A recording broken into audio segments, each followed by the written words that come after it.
To my channel Supriya homely kitchen. আজ আমি আপনাদের কাছে নিয়ে এসেছি এনার মানে প্রচুর হাই প্রোটিন এনার্জি, যাদের শরীরটা উইক লাগে তারা এই লাড্ডুটা খেলে তাদের উইকনেসটা কমে যাবে।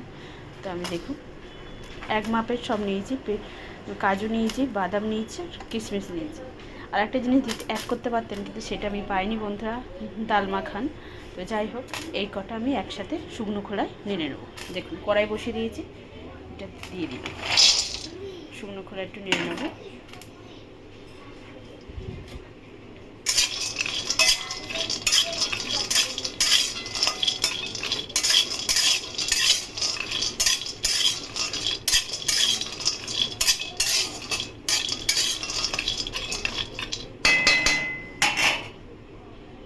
তো বন্ধুরা দেখুন আমার ভাজাটা হয়ে গেছে, এবার এটাকে নামিয়ে নেব।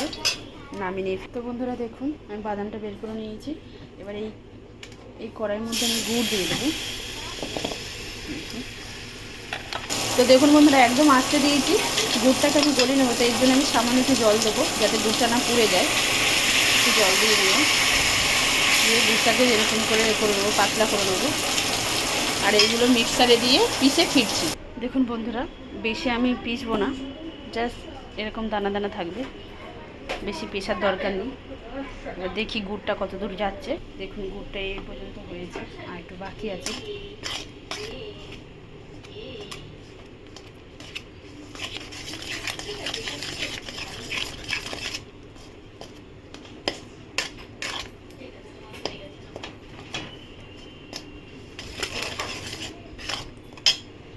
এই অবস্থায় আমি এটা দিয়ে দেবো।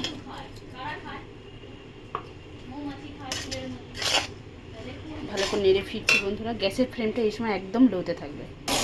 তো দেখুন বন্ধুরা আমার বাদামের শীত ধরে নিয়েছে, এরকম হাত দিয়ে দেখবেন শীত ধরে নেবে।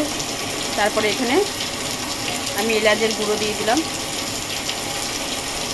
দিয়ে নেড়ে চেড়ে ফিরছি। তো বন্ধুরা দেখুন আমার এটা এই হয়েছে। এবার এখানে আমি একটু সামান্য ঘি দিয়ে দেবো। দেখুন 1 চামচের মতো ঘি দিয়ে দিলাম, দিয়ে এটাকে নাড়াচাড়া করে নামিয়ে নেবো বন্ধুরা, পরে ফিরছি। তো বন্ধুরা দেখুন এটা আমার হয়ে গেছে, এবার আমি নামিয়ে নিয়ে ফিরছি। তো দেখুন বন্ধুরা আমি নামিয়ে নিয়েছি।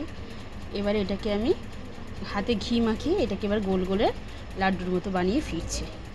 তো বন্ধুরা দেখুন এই হলো আমার লাড্ডুগুলো সব রেডি হয়ে গেছে, ড্রাই ফ্রুটের লাড্ডু। আপনারা ট্রাই করবেন, ট্রাই করে কমেন্ট সেকশনে কমেন্ট করে আমাকে জানাবেন আমার এই লাড্ডুগুলো কেমন হয়েছে। আর আমার চ্যানেলটা লাইক অ্যান্ড সাবস্ক্রাইব করে দেবেন। Thank you for watching, bye by.